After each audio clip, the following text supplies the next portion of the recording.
एक सुंदर राज्य था। वहाँ के राजा भी बहुत निर्दयी दयालु थे। वह राज्य मानो स्वर्गलोक की तरह हो। वहाँ का राजा भी इतना अच्छा था, निर्दयी और दयालु था।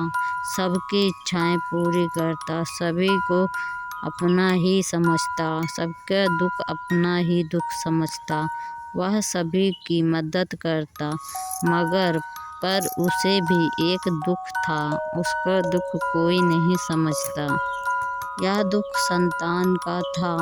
उसकी शादी को 12 वर्ष बीत चुके थे, परंतु अभी भी कोई संतान नहीं थी। अब उस राजमहल का और उस राज्य का उत्तरदायित्व कौन संभालेगा? अब वह रात दिन यही सोचता कि मेरे राज्य का क्या होगा। जब मेरी कोई संतान ही नहीं है तो यहाँ का राजा कौन बनेगा? और उन दोनों की यही चिंता सता रही थी कि मेरे राजमहल का क्या होगा, अब ये राजपाट कौन संभालेगा। इसी चिंता में दोनों लगे रहते थे। 12 वर्ष बीतने के पश्चात भी कोई संतान नहीं है।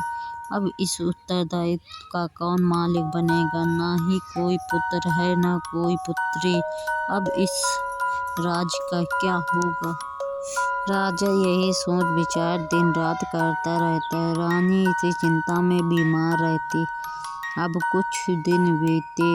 जब 15 वर्ष बीत चुके थे, तभी वहाँ पास एक बाबा आए और उन्होंने एक जादुई कलश दिया रानी को और बोला, मुझे पता है तुम पुत्र की व्यर्थ में चिंता कर रही हो। तुम्हारे संतान अवश्य होगा, बस कुछ समय लगेगा।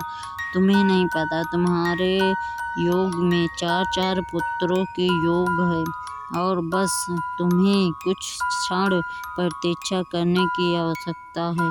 कहते हैं सब्र का फल मीठा होता है। सब्र करोगी तो तुम्हें भी संतान का सुख अवश्य प्राप्त होगा।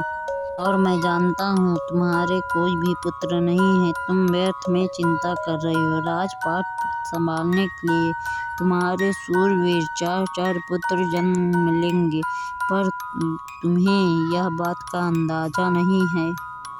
रानी चौंक गई और बोली, बाबा तुम्हें यह सब कैसे पता? वह बाबा बोला कि हम तो अंतर्यामी हैं और हम सारी बातें जानते हैं। ये लो कलश और इसे जल को पूरे राजमहल में छिड़क दो और अपने पति को थोड़ा पिला दो और स्वयं ही 21 दिनों तक पीती रहना। तुम्हारे पुत्र अवश्य ही होंगे, वो भी 4-4 पुत्र होंगे। तभी रानी बहुत खुश हुई और वह कलश लेकर पूरे महल में यह गंगा जल छिड़का दिया गया और कुछ राजा को भी पिला दिया गया और रानी ने स्वयं पी लिया। कुछ दिन बाद रानी गर्भवती हुई और 4-4 पुत्रों को जन्म दिया। राजा यह बात सुनकर बहुत ही खुश हुआ। वह बाबा भी आया और चारों पुत्रों को गोदी में लेकर बहुत ही प्रसन्न हुआ और उसकी खुशी का ठिकाना ही नहीं रहा। उसने कहा था कि 4 पुत्र होंगे तो 4 ही पुत्र हुए। और इधर जब राजा को यह बात बाबा ने बताई तो राजा के खुशी का तो ठिकाना ही नहीं रहा। वह तो झूम ही उठा और अपने बेटों की खुशी में पागल ही हो गया।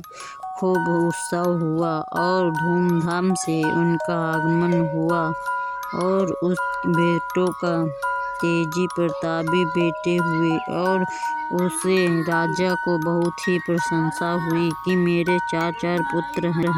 यह शूरवीर राजा पुत्र थे, कोई तेजस्वी, कोई योद्धा, कोई वीर बल, कोई बलशाली। चारों की अलग अलग योग्यता थी और राजा बहुत ही खुश हुआ। उन्हें किसी चीज़ की कमी न होने देता। उन्हें हर चीज़ पहले से पहले मिल जाती। वह राजा उन चारों को बहुत ही चाहता था कि अब मेरे एक नहीं चार चार पुत्र हैं, मेरा उत्तरदायित्व संभालने के लिए या तो बहुत ही हैं। अब वह बहुत ही खुश रहने लगा और अपने बेटों के साथ अपना जीवन व्यतीत करने लगा खुशी खुशी। चैनल को लाइक करें, सब्सक्राइब करें।